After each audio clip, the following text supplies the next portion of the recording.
Esto es Las colinas tienen ojos, un podcast sobre cine de género.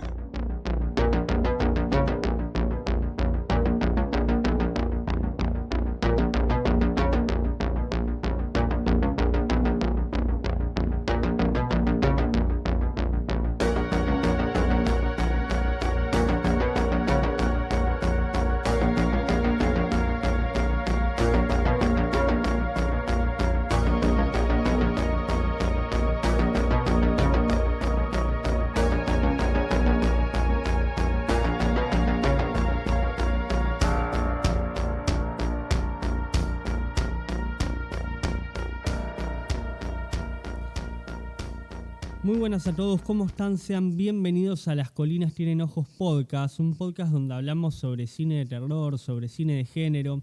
En el día de hoy tenemos la película Christine del año 1983, dirigida por ni más ni menos que el gran John Carpenter, y quien nos trae esta película es Cristian Ponce, quien es también director de cine, y también es creador de la serie de La Frecuencia de Kirlian, que también está sacando la película este año. Entre las películas que podemos encontrar de Cristian Ponce también tenemos Historia del Oculto y Abrazo de Madre, si mal no recuerdo el título de su segunda película. ¿Cómo estás, Cristian? A ver si me corregís o no. No, está perfecto. Te diría Perfecto, que yo, sí, abrazo de Mai en portugués, abrazo de madre en castellano. perfecto. Eh, Digo, ¿cómo? aclaro, porque es una película que se hizo en Brasil, no En porque, Brasil, sí, sí. claro, Y por eso tiene nombre en portugués. está en Netflix, ¿no? Ahora actualmente, si mal no recuerdo. O sea, había Sí, salido para Netflix. por ahora, Historia del Oculto y Abrazo de Madre están las dos en Netflix, sí. Perfecto. Y ahora estás con tu estreno de la película La Frecuencia de Kirlian. Sigue proyectándose. Y a esta altura, sí, no sé cuándo sale el podcast, porque es una situación de semana a semana, ¿viste? Claro. Pero ahora mismo sí se está proyectando el Gomón. Es como que agarramos ahí una seguidilla de varias semanas en un horario que está bueno, porque medio que coincide con el horario en que transcurre la película, que es una hora y media antes de la medianoche. Así que estamos ahí con funciones todos los días en Gomón y se van sumando algunas otras funciones más específicas en el interior también. Buenísimo. Con respecto a la película que nos trajiste el día de hoy, te quería hacer la pregunta que siempre hago en el podcast, que es por qué la elección de la película en este caso. Y yo por Christine tengo un amor absoluto. Es una de las primeras películas que recuerdo haber visto de terror en televisión. Yo siempre tengo como las ganas de hacer esa investigación del día específico en que la vi, viste, buscando programaciones de Telefe, porque sé que fue en Telefe la primera vez que la vi. Y tengo muy marcado el recuerdo ese de verla con la familia completa, con mi hermano y mi vieja. Eh, es la primera película de Stephen King que vi, es la primera película de John Carpenter que vi, entonces como bastante icónica en muchos sentidos. Y es una película que no me canso de verla, ¿viste? Es como medio como un lugar de confort. La vi muchas veces en Space, la tengo grabada en VHS de Space, de hecho ahora ayer la vi para grabar el podcast con la peor calidad de sonido posible viste, no sé, me imagino que Sí, vos la habrás visto en yo, HD como mínimo sí, o en sí, sí, DVD. sí. Viste que tiene un ratio de aspecto como muy panorámico. Mm, Y eso trasladado a un 4:3 por el uso que le da John Carpenter, eh, todo el tiempo requería un pan scan, que era esta cosa de ir moviendo como de posición el encuadre de una manera súper artificial, con unos paneos horrendos que se usaba mucho en televisión antes, porque bueno, también la televisión tiene un formato más cuadrado que el cine. sí. Así que la película está repleta de eso, es como una hachura absoluta, pero bueno, es una película que yo vinculo tanto con una cuestión sentimental, que sí, la veo, que yo está en HBO Max o la tengo bajada también en, Claro. en 4K, pero cada tanto la miro en VHS porque digo, bueno, no solamente quiero vincularme con la película como la obra maestra que es para mí, sino bueno, por el lado emocional y tratar de arañar un poco de eso que alguna vez fue. Ok, esta es o sea, vos la considerás como tu película de favorita de terror, no es que es una dentro de unas tantas, o entra en ese caso como un grupo de películas que vos tenés como favoritas. Sí, no te diría que es mi película favorita de terror, porque eso cambia, me parece, día a día. Pero sí es una de ellas. Y es una de mis películas favoritas en general, por esto que te digo, nada, la nostalgia y los recuerdos. Le dediqué una canción incluso. Después pueden Mira, buscar ahí en, en YouTube con un videoclip y ¿vos tenés todo. canal de YouTube personal o canal de la banda en este caso? No, no, sí, es un canal mío, es que es Cristian Ponce. Que es el canal nada que uso yo para ver las cosas en YouTube y donde subo si alguna vez armo algo aparte, algo chico, y ahí dentro de esas cosas chicas subí algunos videos de canciones que hice y entre ellas, bueno, Christine, que un poco habla de ese primer recuerdo, de verla con mi hermano y toda esa movida. Sí, bueno, también si hablamos de música dentro del cine de Carpenter, es fundamental. Yo te cuento, paso a comentar mi experiencia con respecto a esto, porque aparte fue una experiencia particular. Yo la vi, estaba en un viaje, por primera vez la vi en un viaje de vuelta desde Comodoro Rivadavia, en Ajá. Bondi, que de ahí es donde viene mi familia materna, en verano, y Qué estaba viajecito, ¿eh? volviendo. Como 24 Sí, horas de viaje más o un menos. poquito más, sí, un día y medio. Yeah.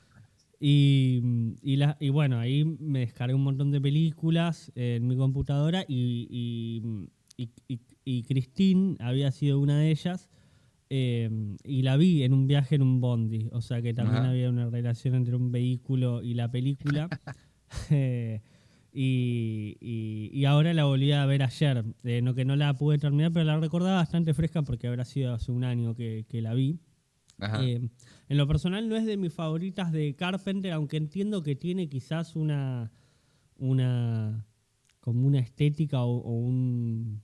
Sí, como que siento que es de las películas donde se puede ver una estética más atractiva en cierto sentido porque por el propio vehículo, por la música de los Sí, 50, por la música que le pone Carpenter y aparte porque es de un libro que viene de Stephen King, ¿no? Que es una adaptación de uno de las historias más conocidas de él. sí. Es una película compleja, en realidad. Digo, yo le tengo muchísimo amor, pero es una película imperfecta en muchos sentidos.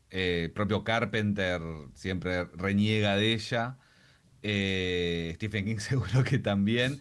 Y es una película que yo, si te fijas las escenas eliminadas, tiene media hora de escenas eliminadas que si las ves decís, no, sí, claro, hacían falta. O sea, claramente es una película larga, dura casi 2 horas, Sí. y habría sido raro que dure 2 horas y media una película de este estilo.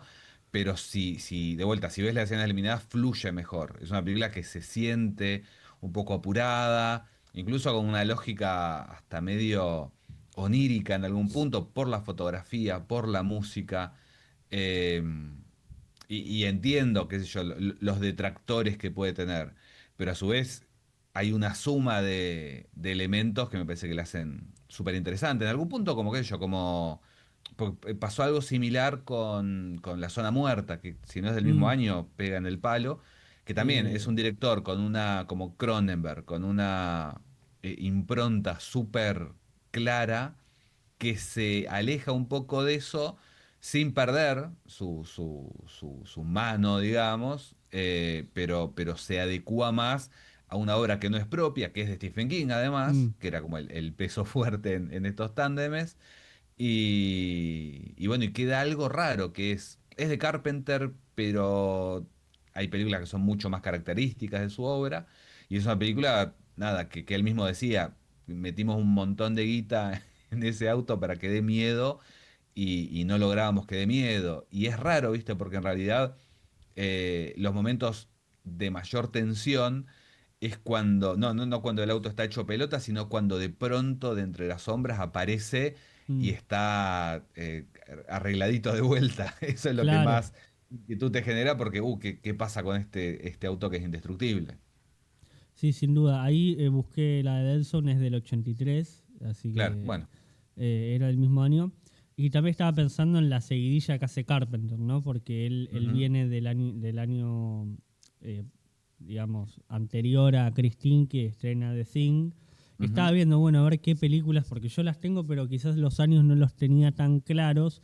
Pero es verdad que por lo menos desde The Fog en adelante saca una película por año, ¿no? O sea, saca The Fog, Escape de Nueva York, saca The Thing, Christine, y después a los 2 años saca Starman. O sea, hay como un periodo donde él labura un montón y, Claro, y y este es justo el momento de las grandes producciones en algún total, punto, porque venía nada, The Fog es una película independiente prácticamente, bueno, Halloween ni hablar, pero después, bueno, medio que se da esos golpes, esta es de Columbia y Starman creo que también, no sé, viste, son esos contratos también que hacían de un montón de películas.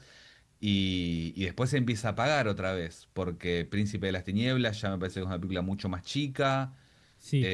En la Boca del Miedo, que yo creo que esa es mi película favorita Mm. de Carpenter en un punto, también entre lo más representativo de su obra y revalorizada también en el último tiempo. En su momento, una película Es verdad que... que tomó una notoriedad en el último tiempo en La Boca del Miedo como una gran película de los 90.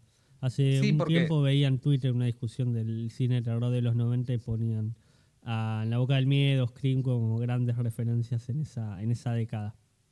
pasa que lo que pasa con los 90 también, los 80 fue como súper icónico, eh, por lo menos para nuestra generación, a mi generación, yo creo que sos un poco más joven, eh, pero viste, con los estilos, con la moda y particularmente con el impacto del terror, hace falta como una distancia para decir, ah, bueno, esto fue así. Y Claro, especialmente con películas que se adelantaron. Yo creo que en La Boca del Miedo se adelantó a un montón de cosas que se están haciendo hoy, a esta idea de la hiperstición y de que la realidad la puede crear la mente de una persona. Eso estaba todo ahí y incluso, bueno, era una de las primeras películas que se animaba a adaptar a Lovecraft sin adaptar específicamente ningún relato y hoy por hoy la sombra de Lovecraft y del horror cómico está en todos lados. claro, sí, Entonces sí, fue una sí. película que medio que fue un fracaso, pero después se volvió de culto y hoy por hoy creo que tiene su Sí, justo reconocimiento. incluso lo meta, ¿no? Como un Tal cual. concepto también, que después toma Scream más, como más literalmente, aunque no. Y hoy también está mucho eso, ¿no? Hoy Pero quizás, a mi parecer, expresado de peor manera, pero sí, son cosas que son tomadas hoy en ujú. día. Con respecto yo creo que en La Boca del Miedo quizás no es tan meta, sino que es consciente la propia película del propio género de terror.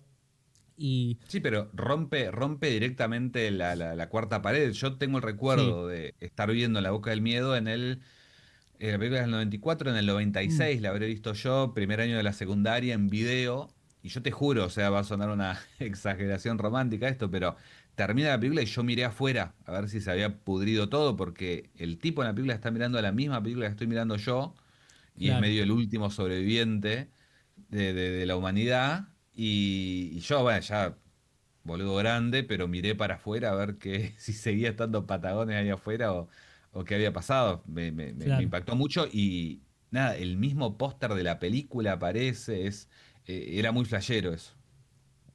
Sí, sí, sí, es verdad que quizás sí, para la época era una novedad.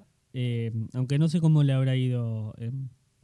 Creo No, mal, que le mal. fue mal, Yo creo que le mal. fue mal, sí. Creo que quizás la única película de terror en ese momento que la rompió fue Scream. Como un gran evento, una cosa de que. O tal vez no, tal vez estoy equivocado. No, qué sé Eh, yo, sí, Scream lo que inició fue como esa segunda vida del slasher.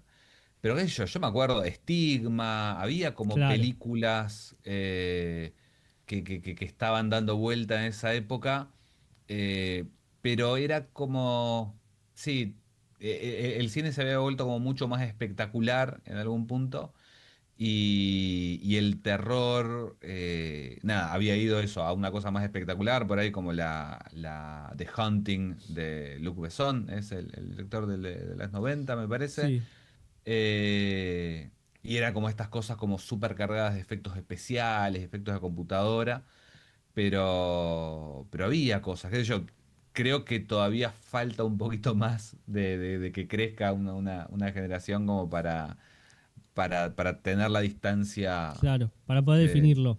sí, sí, sí, sí. Con respecto a Christine, y volviendo un poquito,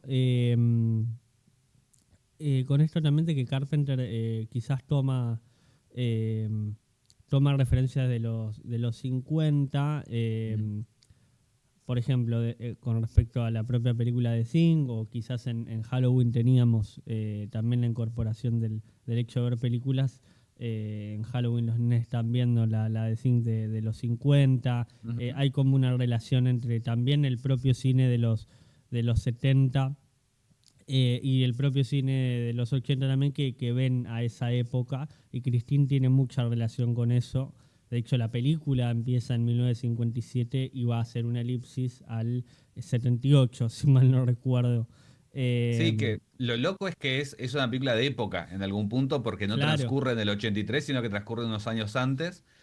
El 78, de hecho, no es el año de de Halloween. Halloween, creo que Sí, sí. sí, sí, sí. Eh, sí, viste, hoy por hoy se habla mucho como de la nostalgia y una nostalgia forzada en algún punto con, no sé, he escuchado muchísimas veces gente grande quejarse de que los pibes chicos, no sé, consumen o consumían Stranger Things y tenían nostalgia por un mundo que no vivieron, que no Mm, conocieron, pero en los 80 había una obsesión con los 50. Si vos ves, qué sé yo, Joe Dante, John Landis, todos los directores de esa época estaban todo el tiempo volviendo a los 40, a los 50, a los 60, David Lynch. Yo creo que siempre hay como una nostalgia, especialmente en el cine de género. Y acá, nada, es una cosa que ya venía de la novela original, porque bueno, que el hecho de que Christine sea un Plymouth Fury y la música que pasa todo el tiempo en la radio, eso ya está en la novela, pero, pero es cierto que también quizás se conserva esa distancia y que transcurra en los 70 porque en los 50 ya estaba como más establecida esa nostalgia. No sé si fue simplemente una cosa en la novela eran esos años y dijeron ya fue, seguimos, mm. o si hubo como una reflexión más consciente de eso, del impacto de algo de los 50 en los 70 o en los 80.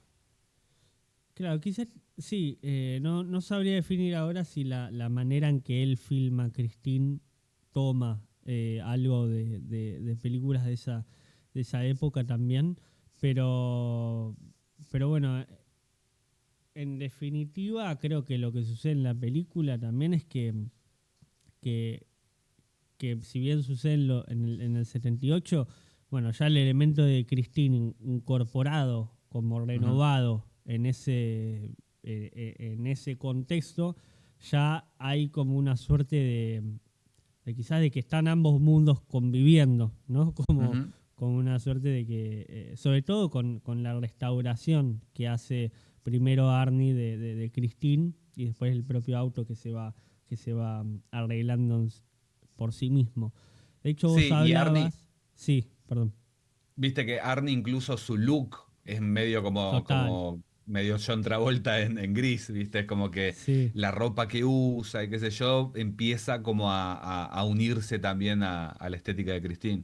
Sí, que después cuando lo va tomando un poco, incluso en su look va cambiando y ahí Ujú. te suena un tipo más de los 80 por más exageración que parezca, ¿no? O sea, ya Sí, ahí como que está más acorde a la época en la que vive. Es verdad que Arnie está como atrasado en el tiempo, atrasado en todo, ¿no? Casi un niño durante toda tal cual.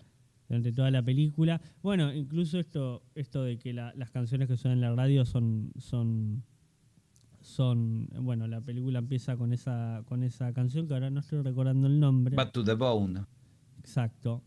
Y Sí, y algo lindo que pasa con las canciones también es que después las canciones modernas hay varios covers, tipo covers setentosos de canciones de los 50 e incluso la transición que se da entre los 50 y los 70 con una canción de Buddy Holly, me parece. eh, que también es es la canción que se transforma en su cover moderno. claro, sí, sí, sí. Cuando hace la elipsis. Claro. Sí, sí, total, total. Eh, vos ibas a mencionar que vos hablabas de las veces donde el auto da miedo Ujú. o no da miedo. Y a mí, el primer encuentro que tiene Arnie, sobre todo viéndolo ayer, eh, viste que vos estás desde la perspectiva del auto en esa escena que ellos van con, con Dennis y están avanzando en el auto y él lo observa a la distancia, pero uno no sabe qué es lo que ve y después lo Ujú. va descubriendo cuando ellos van para atrás. Y el auto ese, en el medio de la nada, hecho mierda, y con el look que está, que donde estaba ubicado, ¿no? Y después toda la escena que transcurre con el viejo, que también parece anclado en el pasado y demás, tiene un look también medio perturbador.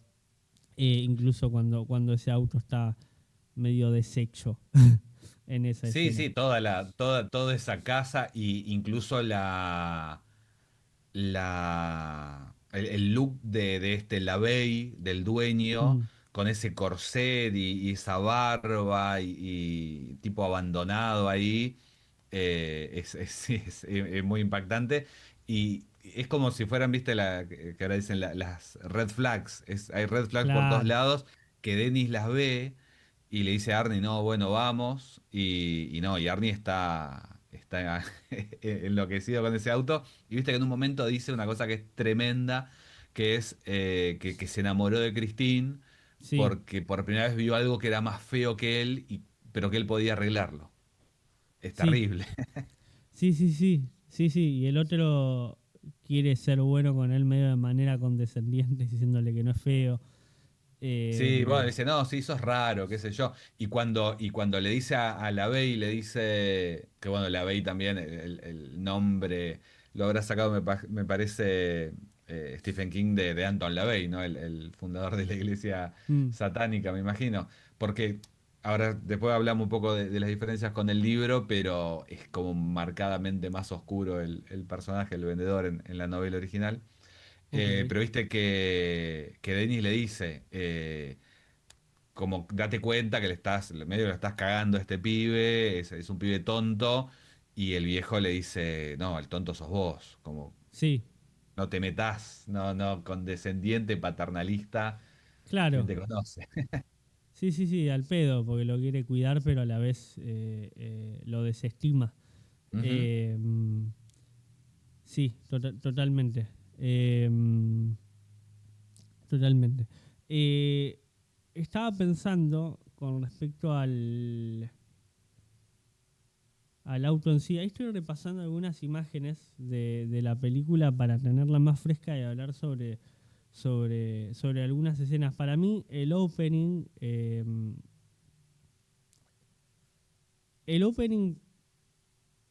a mí me llama la atención porque en su momento cuando la vi dije, ah, bueno, tiene que ver, o sea, por más de que sea una adaptación acá, Carpenter está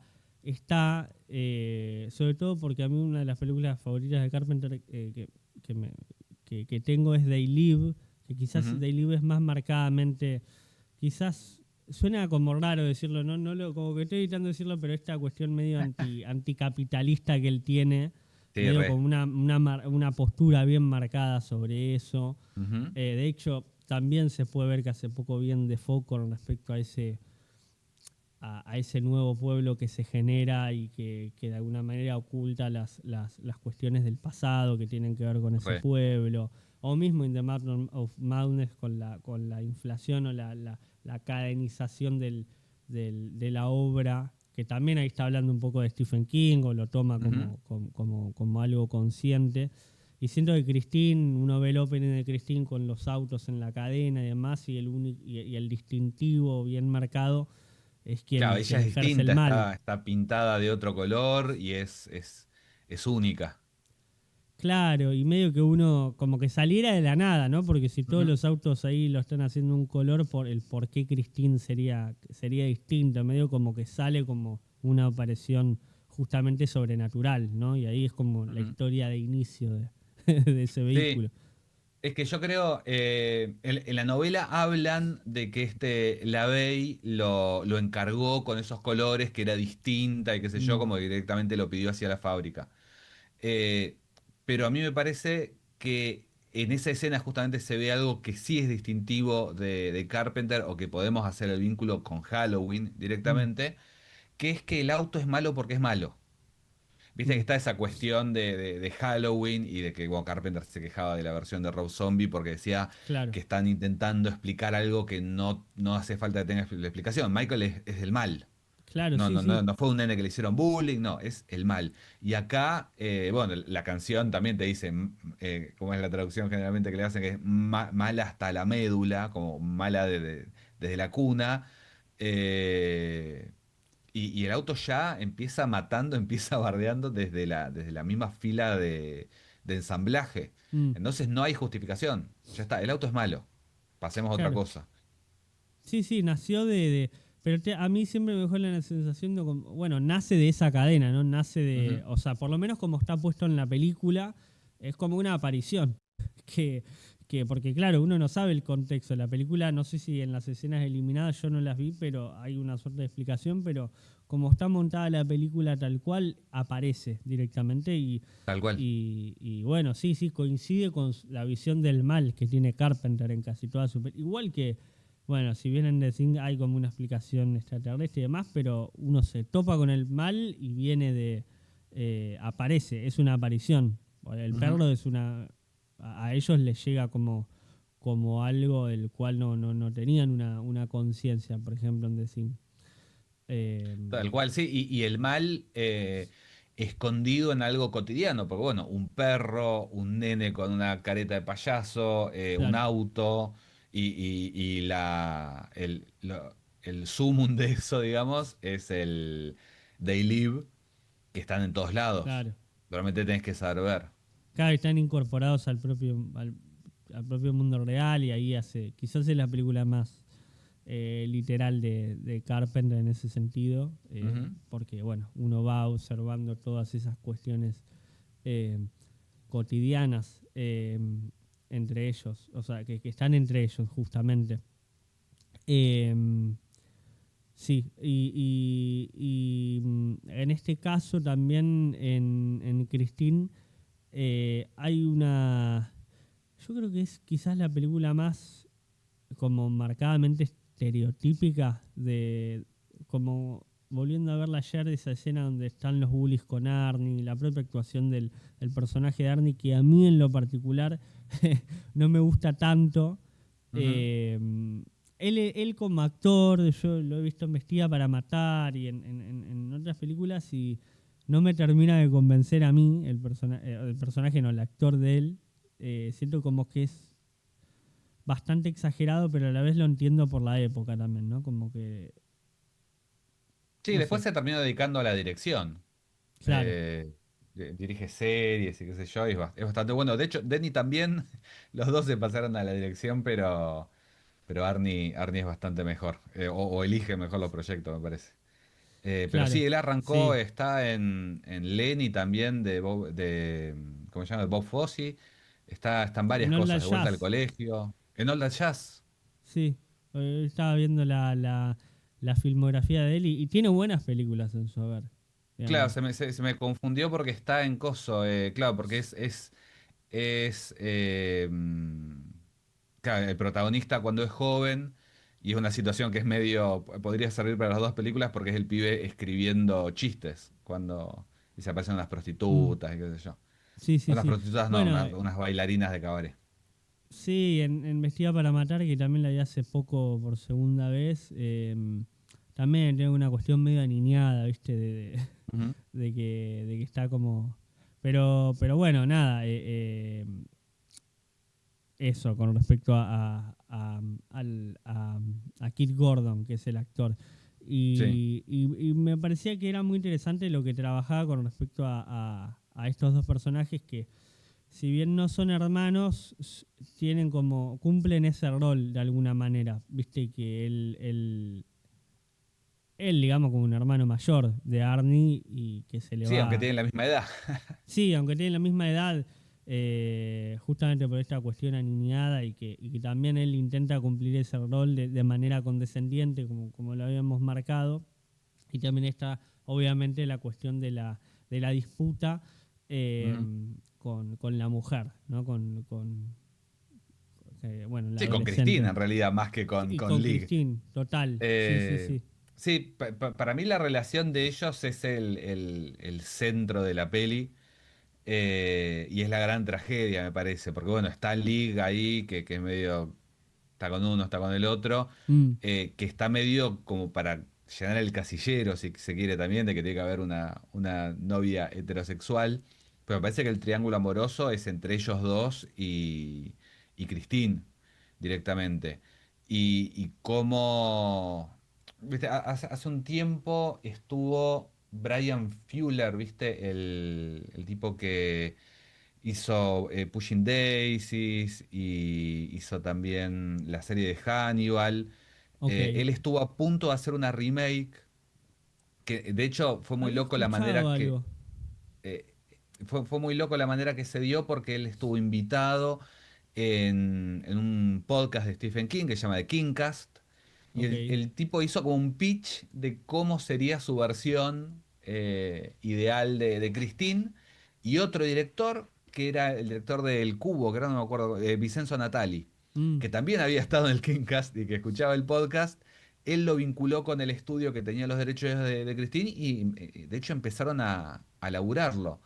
Y lo que él proponía, que también yo después de haber escuchado esa entrevista, ese podcast, la vi varias veces más la película, pues es una película que veo bastante, mm, y la empecé a ver desde esa óptica y es muy loco porque creo que funcionaría muy bien. El tipo es gay y nada, sus películas y producciones tienen como un peso en ese sentido y una agenda, digamos, mm. incluso, y un lugar desde donde escribe, por supuesto. Y el tipo, como lo que proponía era como esto, una versión queer en algún punto, Ok. no explícita, pero sí como, o sí, qué sé yo, no sé, nunca lo vamos a hacer porque no vimos la película terminada, pero sí como con una cuestión que se pueda jugar, como que podamos cambiar el punto de vista, ponernos un poquito más del lado de Arnie y esta idea de mi familia es súper conservadora, mi mejor amigo por las intenciones que tenga, pero también es como es el típico jugador de fútbol Sí, americano. Tengo una noviecita que también cumple todos los roles y de pronto aparece esta otra posible pareja que todo el mundo quiere romper esa relación, que sea por lo que sea, que en este caso es un auto, pero bueno, Fuller contaba que incluso hay como una especie de literatura queer que juega mucho con hombres y mujeres que se transforman como que llevan el elemento trans a artefactos, a cosas, a autos, claro. Me a hace acordar a objetos. Titán Bueno, del tal cual. 2021. Sí, sí. Tal cual.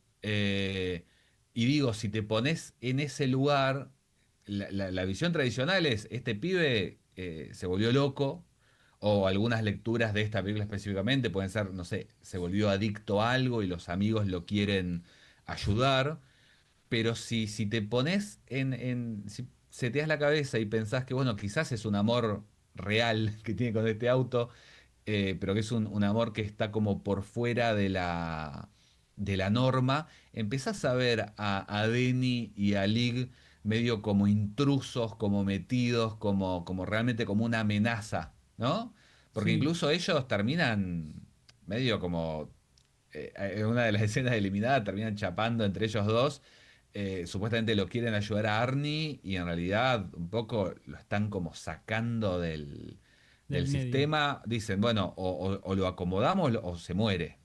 Y al final, cuando muere, aparece el policía y le dice, bueno, ustedes son héroes al final. Y es como, no sé, se murió Arnie, pobre. Nada, tiene como lecturas, si te alejás, digamos, como de la idea original, quizás, yo no sé, Stephen King, no, la verdad no creo que lo hubiera pensado mucho por ese lado, pero nada, siento que habría sido una remake interesante porque habría sumado una visión distinta y es algo que siempre me queda en la cabeza, ahora incluso cada vez que veo la película de Carpenter. No, igual hay algo en la película de Carpenter, sobre todo con respecto a ellos dos, Ujú, de que, ¿sabes qué sentí ahora que estás hablando de esto? Que hay una escena al principio donde él le pregunta, le dice, bueno, vos deberías tener relaciones porque sos ujú, virgen, le da opciones de minas y él ninguno le gusta.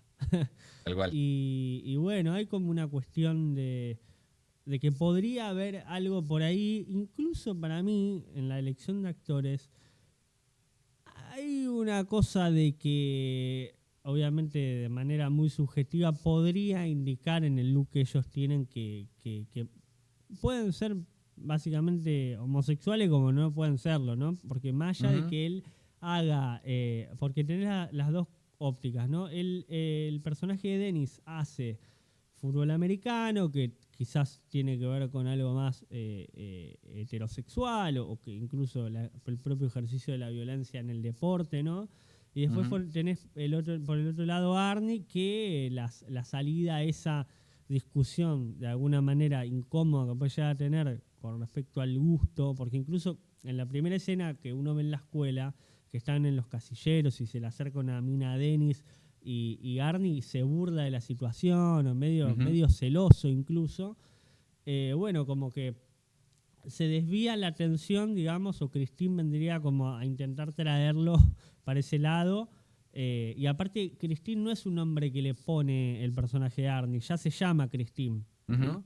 Entonces quizás podría ser diferente, ¿no? Si Arnie, o esto no tendría sentido si Arnie le pone el nombre de Christine, pero de alguna manera ya viene con eso. Y ya viene prefabricado, ¿no? Uno lo vio en el inicio. Ujú. Entonces es verdad que está bueno como óptica y algo de eso en Carpenter está. Quizás no es la óptica que le quiso dar como eje central, pero hay algo que por lo menos circula alrededor de eso y que me parece que es válido. Sí, yo siempre soy muy. Estoy a favor como de sumar visiones, ¿viste? Y que la obra la termina de completar el espectador. Obviamente, qué sé yo, ves cada interpretación sobre películas que decís que estuvieron viendo. Claro, Pero me parece que es interesante eso, como sumar visiones posibles, alternativas. sí. Porque, de vuelta, por más concreta que sea una película, dos espectadores sin analizar nada, simplemente experimentándola, viéndola, van a tener sensaciones distintas. Así me parece un juego interesante. Sí, sí, me parece interesante. Eso, eso es verdad lo que decís de quizás algunas interpretaciones, pero creo que de alguna manera lo que estamos haciendo es justificarlo, porque sí, o sea, es palpable, por lo menos en el inicio, después la película toma otras vertientes y las relaciones entre los personajes cambian, porque Dennis se va o intenta tomar el amor de Lig Ujú, y también Arnie, también, pero Arnie se termina medio tentando por el propio auto, que vendría a ujú, representar a otra mujer en este caso. ujú. Eh, Tal cual. no, y me parece que es por lo menos interesante de analizar y que uno, bueno, no deja de estar hablando de Carpenter. Yo he hablado, lo hemos tocado en el podcast algunas veces a Carpenter, como también paralelamente. eh, pero la verdad es que estás hablando de autores, ¿no? Autores muy grandes y que incluso aún no pensándolos en las películas pueden estar todo, porque no deja de ser la visión del mundo completa de un autor y tan Ujú. compleja como es él. Eh, Sí, porque lo interesante de autores como Carpenter es que las películas son distintas. O claro, sea, a mí ya las últimas películas de Wes Anderson no las puedo ver, pero digo, ser autor podés ir desde la estética y repetir una estética y está todo bien, pero digo, pienso en él cuando pienso en eso. Eh, pero Carpenter, vos tenés comedias, Mm, tenés películas de terror, películas de ciencia ficción, películas baratas, películas caras, pero sabés que son de Carpenter en algún punto, porque las referencias al cine que a él le gustan están ahí, y esta visión, bueno, casi anarquista, que, como decías vos, sí, el malo siempre es gobierno, ¿viste? En algún punto. sí, siempre es algo Eh, sistemático. sí, sí, hasta en Starman, que es una especie de película de ciencia ficción romántica, qué sé yo, el gobierno son los malos.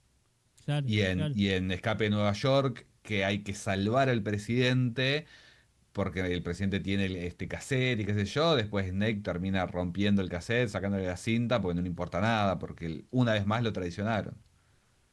Claro, claro, claro. Y siempre hay una... Yo, eso está bueno lo que decís. Vos la autoría la definís más en el sentido de las ideas del autor que la propia estética. Yo lo pienso de esa manera usualmente porque, eh, no No, sé, qué sé yo, para mí va en cómo encara la obra el tipo, el autor, porque hay autores que les interesa más lo narrativo y otros que les interesa solamente lo estético, la forma, y está bien, porque son claro. maneras distintas de encarar. Eh, pero digo, el caso de Carpenter es interesante por eso, porque más allá de lo estético, que también tiene cosas que se Mm, repiten, nada, podés ver a la persona atrás y podés empezar a dibujarla y pensar su manera de ver el mundo incluso. Viste que él ahora medio que se ha transformado casi en,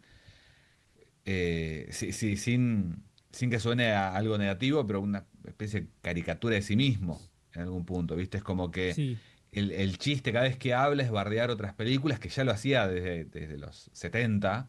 sí. Recuerdo de una entrevista, no sé si era de Halloween, que le preguntan por Spielberg y lo mata. Ok. Pero hoy por hoy es eso, es el viejo que dice, no, yo no me interesa esa película, Sí, prefiero quedarme en mi casa fumando porro y jugando videojuegos. sí, sí, sí. Nada, qué sé yo, se lo ha ganado también. Sí, sí. Pero, pero bueno, pero creo que en algún punto, si bien hay como una especie de hipérbole o exageración de ese personaje, creo que es coherente con el tipo que hacía esas películas hace 40 años. 50 va, casi. Sí, y también se permite ser bastante lúdico.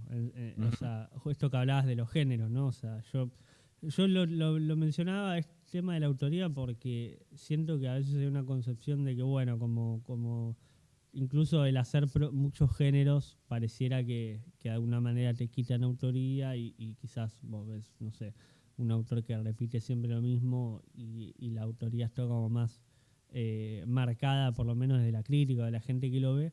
Y acá en Carpenter uno puede ver eso, ¿no? Que tiene distintas películas y que hay ideas que se repiten, hay temas, esto que estamos hablando del mal, y que bueno, la obra está ahí para verse. Tiene las suficientes películas como para que uno lo pueda ver eh, y analizar Ujú. en cierto punto. Yo no vi lo último que hizo desde The Ward.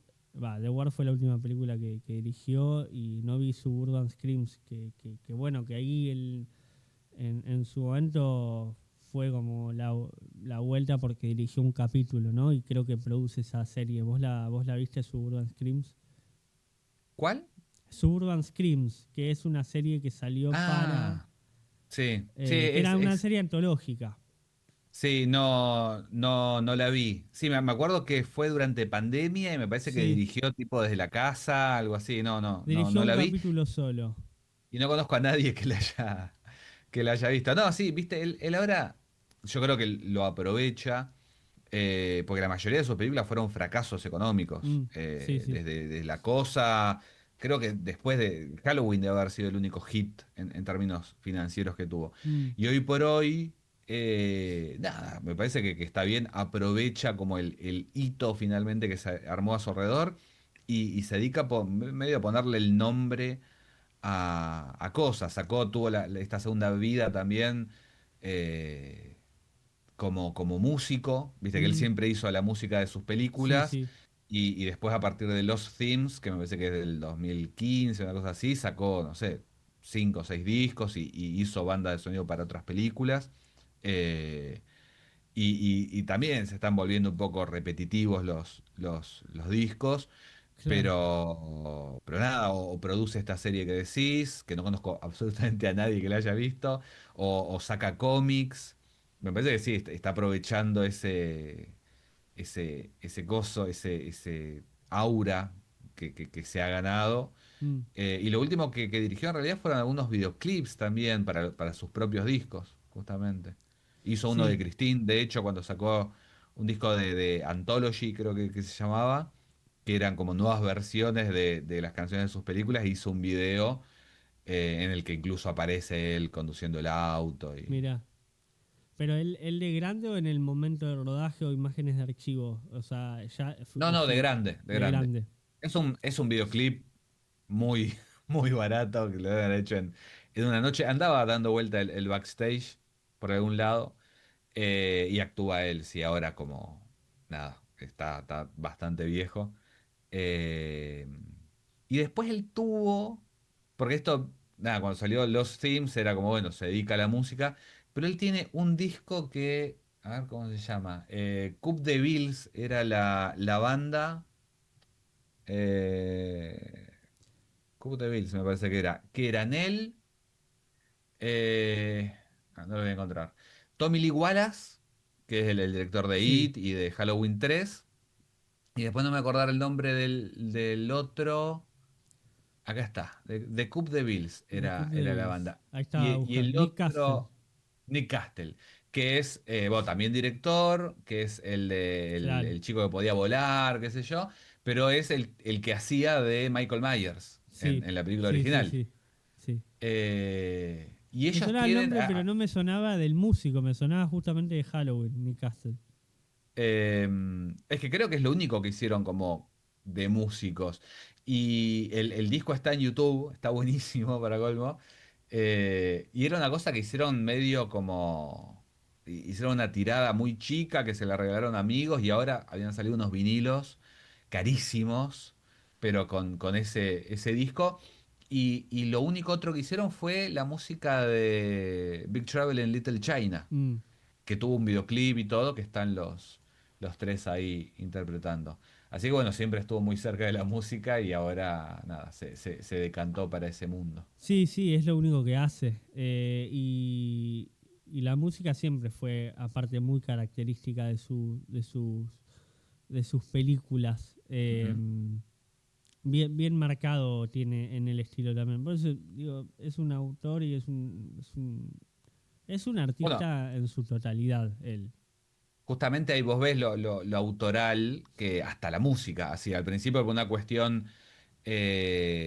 financiera, económica, porque eran cosas muy baratas y él tenía el bagaje, creo que Mm, el padre era compositor o maestro de música, pero después incluso cuando para The Thing él contrata a Ennio Morricone, ni más ni menos, claro. porque era súper fan, y después no puede con la música que hizo Morricone y termina haciéndola él. Mm, Entonces, o hay algunas pistas que son de Morricone tan, tan apretado, digamos, por la dirección de Carpenter, que termina apareciendo música de Carpenter, y sí, sí. después música nueva que hizo Carpenter como para completar, y hay canciones ahí perdidas que terminó usando Tarantino, qué sé yo, de Morricone, Sí, que es eran verdad. compuestas originalmente para The Es que Thing. aparte eran estilos muy distintos, Morricone Sí. y él. Por eso la de Zinc es como es la que más se siente un mix. Eso es verdad. Ujú. Incluso menos, alardea menos esa música, ¿viste? Y la de Halloween es como muy marcado Sí, el el tono leitmotiv. y es muy, sí, es muy del leitmotiv y la otra es un poquito más, como que puede pasar largo. Yo la tengo porque la recuerdo, pero es incluso mucho más por lo bajo Ujú. la de Zinc. De hecho, creo que Sí, ni se recuerda, pero no es lo que más se recuerda de Zinc o no es lo que al instante te viene de esa película. Es más lo sí, sí, sí, otro. es mucho más sutil, es como estos. un par de notas solamente dando vueltas. Y después la otra que es bastante distinta, pero creo que es la única que fue completamente hecha por otro autor, que ahora no me acuerdo, Nietzsche, creo que era el nombre, que era el de la película esta de Richard Gere, que hace de marino y qué sé yo, que es la de Starman, que Bien. esa es bastante distinta también al estilo, tiene una cosa así de sintetizadores de la época, y después en el disco este de Anthology, Carpenter hace como su cover de aquella canción, pero después siempre estuvo metido, incluso en la de La Boca del Miedo, que es como más rockera, pero Claro, también sí, sí, estaba él sí. ahí. Sí, Que sí, esa la hizo con el padre, con Jim Davis creo que es uno de los... Ay, ¿cómo se llama la banda esta? Los de... ya te Ah, digo. los Knacks o... que eran dos hermanos. A ver. La Oscar. buscamos. Sí, sí, sí.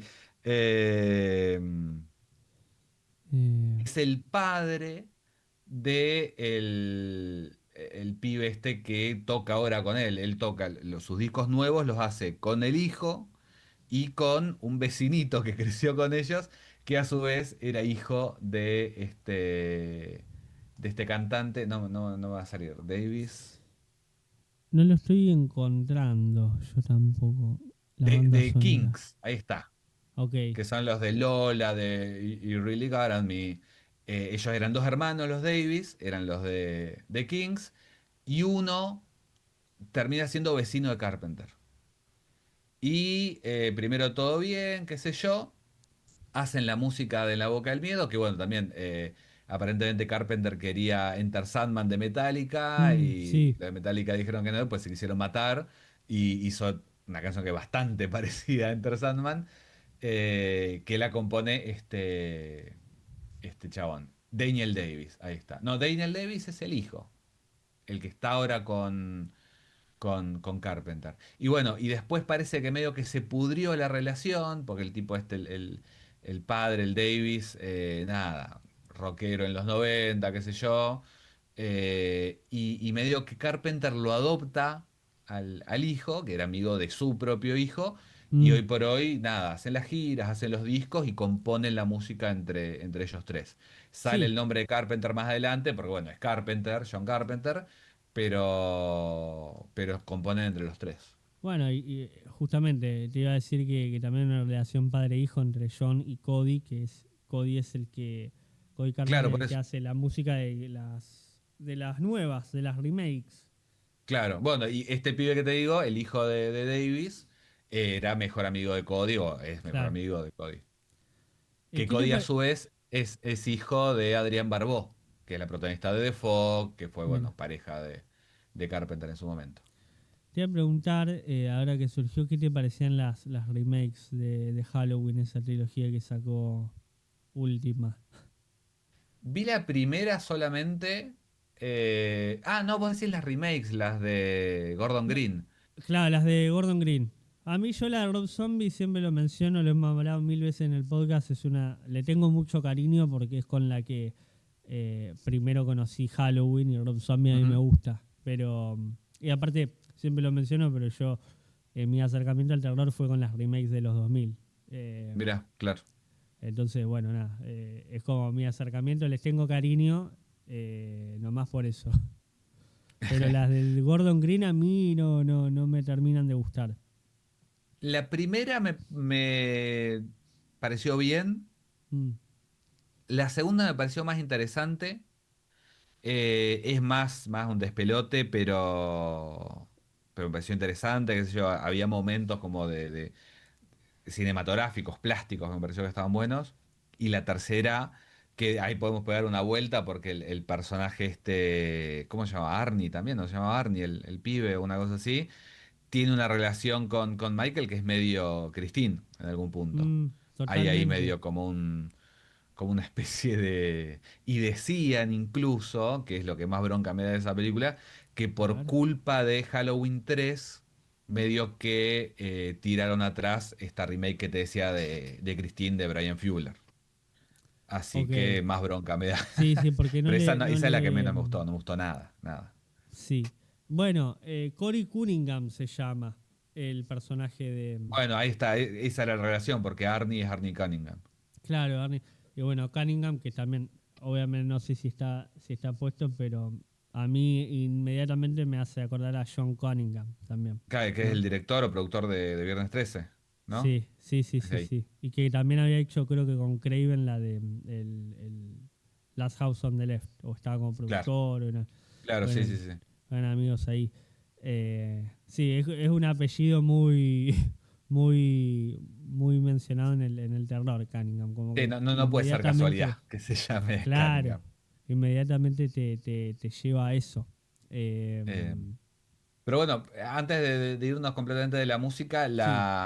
la música de Christine, más allá de las canciones, me parece súper sutil. Tiene, viste, como estas notas agudas así que quedan medio flotando en el aire. Después tiene el leitmotiv de Christine, que es el que Mm. Carpenter después le hizo el videoclip y qué sé yo. Pero esas notitas ahí como medio hasta ensoñadas en algún punto me encantan. Es una de las cosas también de las primeras cosas que me vienen en la cabeza cuando pienso en esta película. Vos leíste el libro, ¿no? Pero yo Sí. no leí el libro de Stephen King. Vos habías mencionado que tiene diferencias con respecto y que, bueno, no sé si lo ha dicho, pero viste que King no le gustan mucho sus adaptaciones. No sé si esta está bien vista o no por él, No me o si nunca dijo acuerdo. nada. No, seguramente algo dijo. No me acuerdo específicamente qué habrá dicho. Supongo que no le habrá molestado demasiado, no es el Resplandor.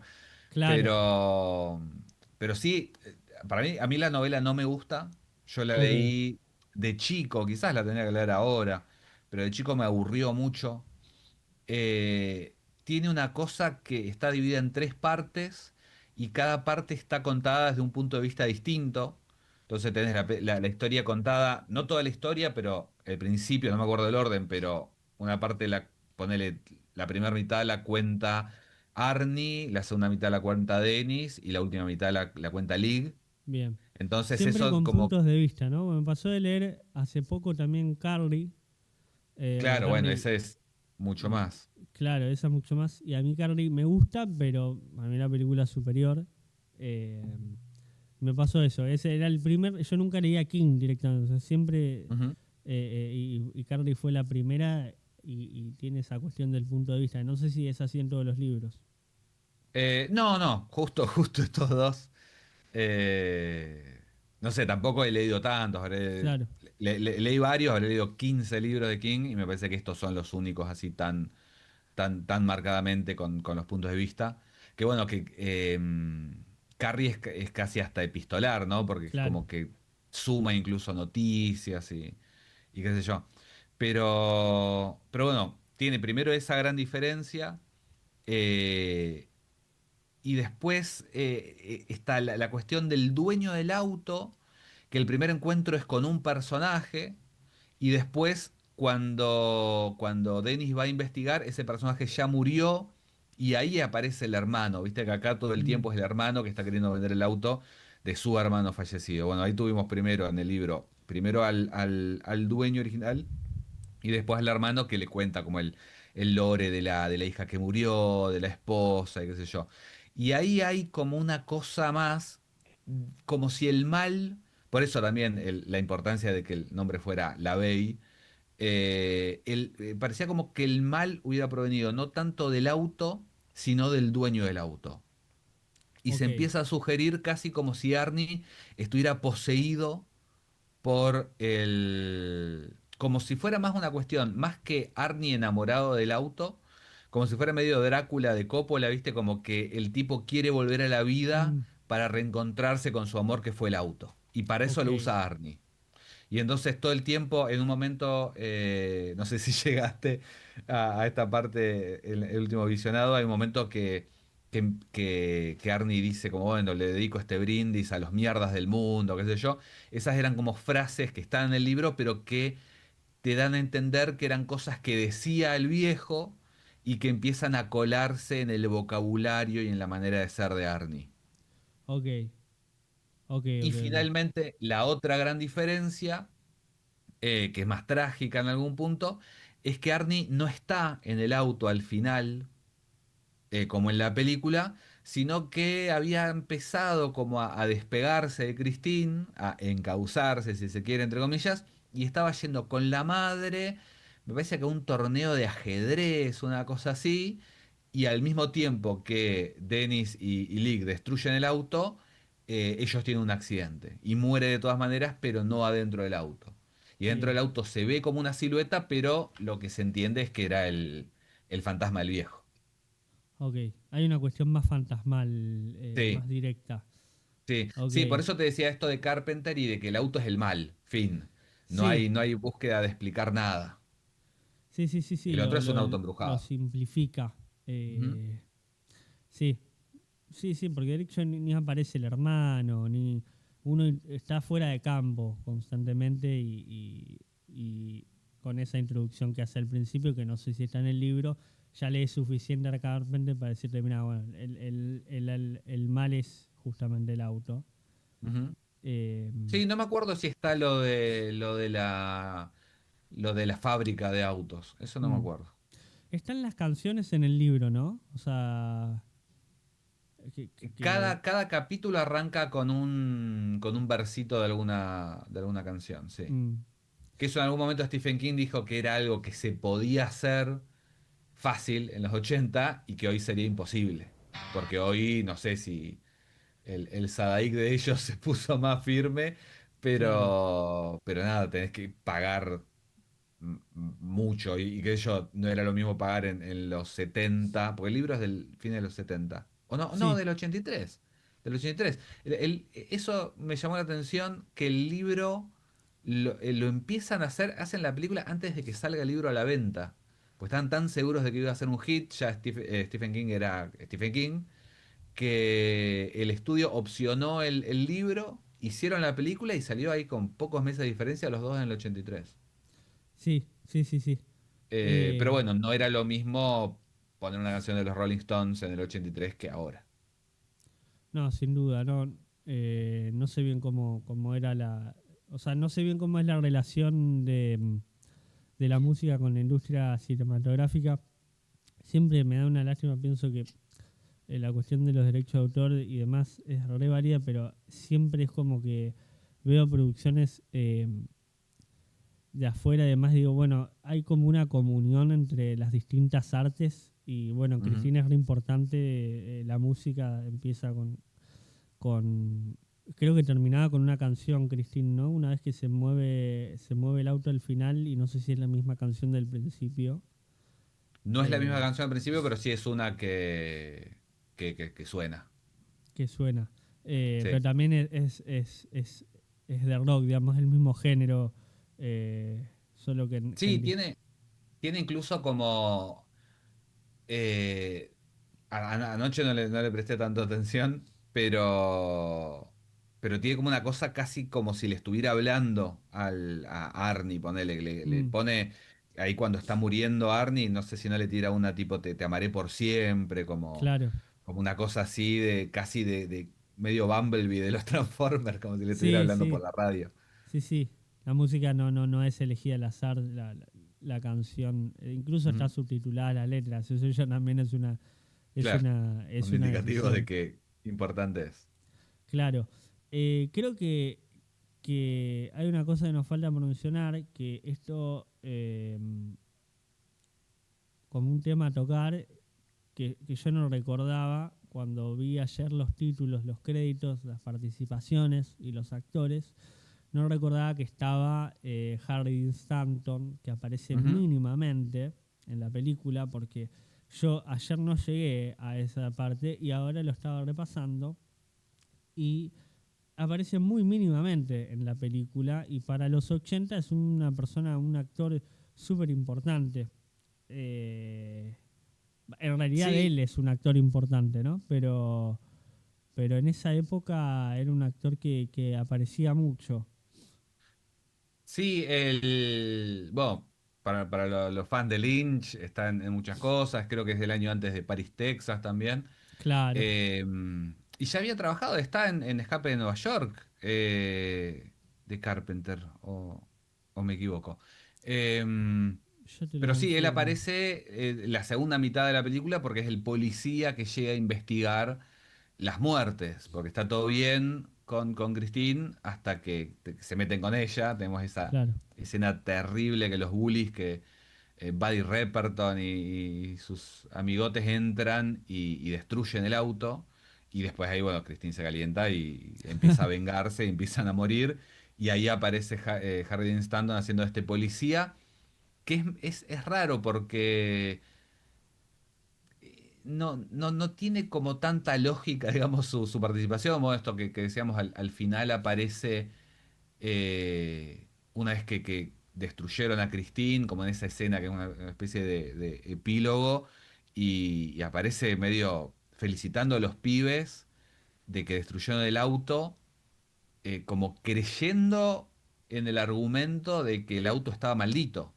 Sí, Hay, sí, hay sí. una cosa ahí que es muy loca que, por lo menos en este corte que se estrenó, que todos muy fácil creen que el problema no es Arnie, no es que Arnie esté tomando droga, sino que el auto está poseído. Entonces, primero League es la primera, Denny se convence sin demasiada vuelta y al final hasta el policía. Y es, Sí, es, incluso uno es diría, bueno, raro. es policía y la lógica quizás podría primar por sobre otras cuestiones más. Más terrenales. Sí, O sea, ¿por qué, y por qué no están arrestando a Denny para ir a hacerle un interrogatorio? O sea, hubo un claro, montón de muertes y de pronto aparece Denny con el auto destruido y el amigo muerto. Es como, claro, bueno, es sí, rarísima la situación desde la óptica policial. claro. Y la película, yo tengo ganas de, ahora un día que esté un poco más tranquilo, tengo ganas de agarrar la película y meterle todas las escenas, porque ahí me bajé las escenas eliminadas, que te decía son casi media hora, ¿Esa dónde las y ver. conseguiste? ¿Están en un Blu-ray o algo? Supongo que habrán salido en Blu-ray, yo las bajé del Soulseek. Ok, Eh, y están en YouTube también. Están en ok. YouTube, así que si querés verlas simplemente están en 360, pero se ve todo bien. Nada, ahí habría que ver cómo es esa evolución. Sí, yo las vi hace mucho tiempo y sí hay más escenas entre Dennis y League, que acá simplemente ella lo llama, se juntan y van a destruir el auto, Mm, pero hay como una evolución más marcada en la película, por lo menos en esto, en las escenas que se quedaron afuera. Em, pero a mí lo que me queda finalmente es como que todo esto le otorga, incluso la música, algunas decisiones formales, como unos travelings que hay, como súper intensos al viejo que le vende el auto, o el sí. momento que está Denny jugando al fútbol americano y está Arnie besándose con League, hay como un punto de vista de Denny, pero que es como un traveling in ahí que está como casi flotando, que me terminan dando como una sensación como de que estoy viendo un sueño. Mm, Viste, como que las cosas pasan. Hay sí una lógica de causa y efecto, no son caprichosos los eventos, pero es como que se da todo como bastante fácil. mm, De vuelta, es una película larga y habría quedado más larga y habría que ver qué montaje habría que haber hecho para que fluyera de otra manera. Pero bueno, cerca del final, por ejemplo, tenemos una escena que están Lee y Dennis hablando por teléfono y después ni siquiera hay una escena de transición de ningún tipo. El plano siguiente siguen hablando, pero en persona. claro. Y no es que hay una torpeza o que no se entiende que de pronto apareció ahí, pero sí hay una cuestión de una lógica narrativa que es, bueno, y ahora pasa esto, y este personaje tiene que hacer esto, que nada, me termina generando, incluso desde la fotografía, porque tiene como esa especie de también como un poco de glow, y bueno, yo la vi una grabada de VHS, un video que tiene 30 años, así que también se veía con una baja resolución que termina sumando a todo esto, pero me da una sensación de eso, casi como si respondiera más a la lógica de un sueño que de Sí. algo que quiere ser más real, ¿no? Que como con un verosímil con los pies más en la tierra. Así que nada, para mí Sí. me encanta eso. O sea, no lo digo como algo negativo, sino como una de las cosas que me enamoran de esta película. Bueno, esto que estás mencionando también me pareció. Me sucedió con The Fog también. Ujú. Y también, bueno, el transcurrir de la noche, más que ahora estoy viendo por arriba y Christine sucede mayormente de noche, porque tenés toda una gran parte de los asesinatos Claro, los son de asesinatos son siempre de noche, noche, sí. claro, él arregla el auto de noche, sobre todo a partir de que llega Christine, sucede todo de noche, porque ayer viéndola y recordando, toda la primera parte es de día, están en la escuela y demás. Ujú. Después tenés una escena más en la escuela, digamos que es esta que estabas mencionando, Del fútbol cuando americano, el sí. fútbol americano, y después toda la película transcurre a la noche. Y bueno, en The Fog también, ¿no? Ujú. Y la Sí, en The Fog es fotografía, una noche. Es claro, como que en The una vez Fog que se es hizo de una noche, noche. bueno, va a ser esto. Sí, y acá estoy viendo, bueno, Christine, la última escena es de día, ¿no? Cuando Ujú. machacan cuando le entrega el auto todo abollado como un cuadrado. Sí, que Eh, bueno, eso también, esas noches tienen como un peso tan grande que de pronto sea de día, por ahí mm, presta una confusión que decís, bueno, ¿qué es la mañana siguiente, inmediatamente después? Y ahí es claro, cuando te hace más ruido todavía que esté todo bien, entre comillas. Está todo mal para los pibes, pero el policía diga, bueno, listo, ya está. claro. Hay un contraste mayor Ujú. entre. Sí, sí, generan como esa oposición inmediata. Eh, sí, y en The Fog también. Bueno, a mí me da la sensación de ese sueño cuando uno ve bueno, ahora que la viste en televisión, no sé si se nota de la misma manera, pero el reflejo de las luces eh, sobre la sobre la calle, cuando aparecen los Ujú. faros del auto, que la luz está bien expandida, bien Sí. distribuida. Y con The Fog, que es la película más reciente que tengo ahora de Carpenter que vi, sucede eso. Incluso con Halloween, que es una película que vi muchas veces también, hay como una cosa medio onírica siempre en él. Que no termina siendo lo onírico, digamos, de que genera el extrañamiento buscado, como puede ser un Lynch o otros directores Claro. quizás más radicales, pero en la Pero bueno, formalidad ¿ves? está. Es de esas cosas que decimos que en algún punto quizás es un director que realizativamente es más sutil, pero que seguramente son cosas que le interesan y que están y que se repiten. O como Sí, otra marca de estilo que por ahí no es la que, no sé, no he escuchado o no tengo presente que alguien hablara de lo onírico en Carpenter y sin claro. embargo, bueno, vemos que está. No, y que podría estar tranquilamente. Bueno, esto que estamos. Yo estoy viendo ahora los pósters de Carpenter y esto que hablamos de la luz. En The Things está en el póster. En The Ujú. Fog está también ¿no? Que está Jamie Lee Curtis Esa cerrando luz la que entra por puerta. la puerta, sí. En la propia Christine, ¿no? Como está todo oscuro a contraluz y hay una luz Y desde los el faros. fondo. Mm. Está como presente eso, y ni hablar de lo onírico, bueno, en The Mouth of Madness, que también hay una confusión de la realidad. Incluso recuerdo ahora en The Mouth of Madness cuando ellos llegan al pueblo y actúa Carpenter, que es una de las escenas que más recuerdo, que está en bicicleta, él, que hay una cuestión de la repetición, Ujú. del no saber en qué lugar uno se sitúa, que uno lo podría atar a él. Sí, sí, sí, sí, tal cual. Y también en The Ward, ¿no? Que es la última película que también incluso transcurre en un centro psiquiátrico. Si mal no recuerdo, no la tengo ahí, tengo entendido que sucede en un hospital psiquiátrico. Sí, esa Eh, película la vi por la mitad. Es la única que no vi que no completa. terminaste. Sí. Eh, bien, bien. Eh, ¿Te quedó algo más, Cristian, por hablar de Cristina? ¿Algo que quieras mencionar último, como para cerrar? No, me parece que hemos cubierto todo. Bien. Bueno, en dónde te podemos encontrar? Por esto no lo mencionamos al principio, más allá del canal de YouTube. Yo veo que siempre estás activo en Instagram, en Twitter. eh, también para donde vos publicás también la publicidad para tus propias películas, ¿no? Y las páginas incluso que uno puede seguir. Está la página de la frecuencia Kirlian, eh, el Sí, Instagram me refiero. todo lo que sea novedad de proyecciones y las cosas que hago generalmente están ahí en las redes. Ahora estamos terminando el ciclo de Kirlian con las proyecciones, nos quedará un tiempito más apareciendo en algunos lugares y la idea es ahora a mediados de año, fin de año, empezar con la siguiente película, o sea, que ya está Bien. terminada, pero empezar a proyectar.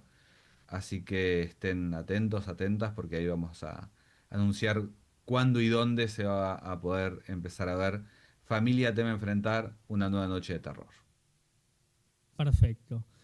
Bueno, desde mi parte te agradezco por haber aceptado la invitación y haberte dispuesto a charlar conmigo un buen rato sobre una película favorita tuya. Siempre agradezco que vengan directores, realizadores al podcast porque es una óptica distinta de quien hace, de quien puede teorizar o incluso alguien que solo habla de cine, tipo en redes, de manera aficionada. Siempre Ujú. está buena la perspectiva de un director y conocer los gustos de los directores. Así que te agradezco de mi parte por haber participado del podcast. No, bueno, te agradezco yo también por la oportunidad de esto, de poder compartir y charlar sobre una película que me encanta.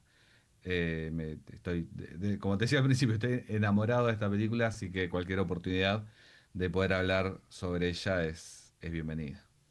Bueno, y también agradezco a la Biblioteca Popular del Principito, que es el lugar donde estoy grabando ahora, que me ofrece el espacio para venir y poder hacer el podcast. Si no sería muy difícil, porque proporciona parte del equipo.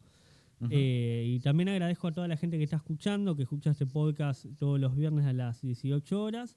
Y bueno, los espero en el otro viernes. Esto fue Las colinas tienen ojos. Hablamos sobre Christine de John Carpenter y nos vemos el viernes que viene. Gracias.